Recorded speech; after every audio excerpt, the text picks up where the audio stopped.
finally back. Where was I, you might be asking? Well, I was in Europe. Netherlands to be specific, but while I was there, I stopped at DUINRELL, a theme park, and wanted to share its history with you.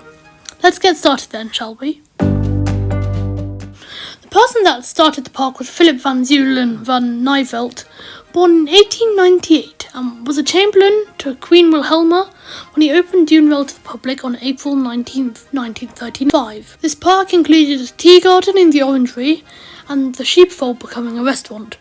Then a year later opened the biannual motocross in DUINRELL as the first Dutch cross competition. Then, in 1939, a ski slope was built on pine needles found on the property.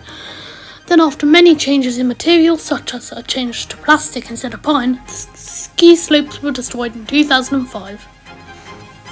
During the war, Philip lived in the castle built on the property in 1682 with his wife and son Hugo. On May 12, 1940, he was killed by passer-by Dutch soldiers who viewed him as suspicious. This may have something to do with only 2 days prior Germany started their invasion of the Netherlands. Other than that, I have no real clue why, but if you do, post it in the comments and I will pin it. After the war, DUINRELL was reopened on a smaller scale, and to add to this, Van Zeulen's also created overnight accommodations with a small team of employees. Hugo worked internationally, but in his spare time helped develop DUINRELL. Philip's wife continued to live at DUINRELL and breed Cairn Terriers. However, she no longer lived in the castle. They stayed in during the war, opting to live with her family in Oud Durnwell Farm, which dates from the 1600s. The start of the park. In 62, the aforementioned wife wanted to sell DUINRELL to the Hague real estate dealer Wyndeers Walsman. Hugo reluctantly helped his mother negotiate, but in the end the sale did not go through as Hugo decided to quit his job and become DUINRELL's director. In 1984, the park started to get towards its true potential, starting out with the construction of the Tiki Bud placed near the already existing open-air pool.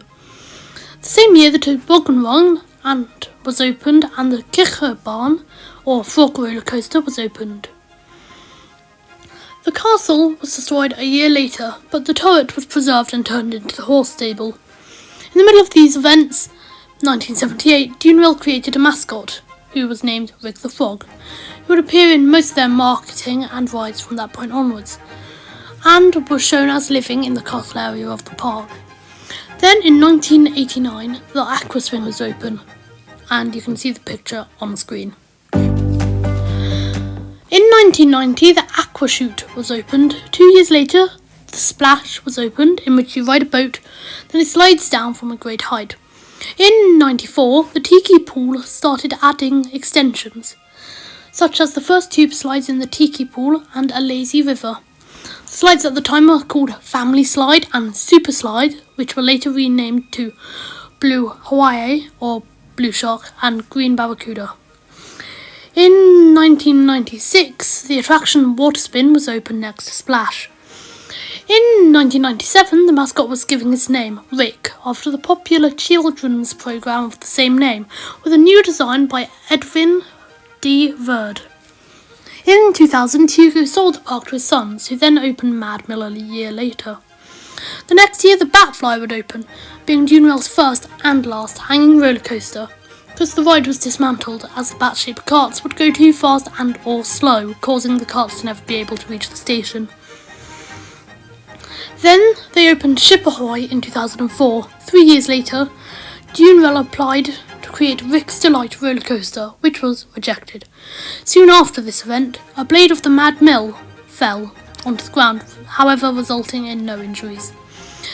However, in 2009, a British couple suffered injuries in the toboggan run after the husband crashed into the wife, and now, at the start of the run, the snow notes 25 metres apart in English. The same year, Rick's Delight was built, but under a new name of Falcon. The Falcon has an interesting record, as it has the steepest roller coaster drop in the Netherlands, reaching a 97-degree angle downwards. Following it up in 2012, the Dragonfly opened. The ride is a middle ground between the very kiddie Kichterbaan and the very scary Falcon. And then finally, in 2016, DUINRELL built a sci-fi attraction called Wild Wings. You can control each wing with your hand, and using it you can roll if you have enough skill. And that does end our trip through DUINRELL's history. But Wikipedia tells me later this year they will open a new attraction based on Amsterdam. So, yeah. However, you didn't hear it from me, you heard it on the grapevine.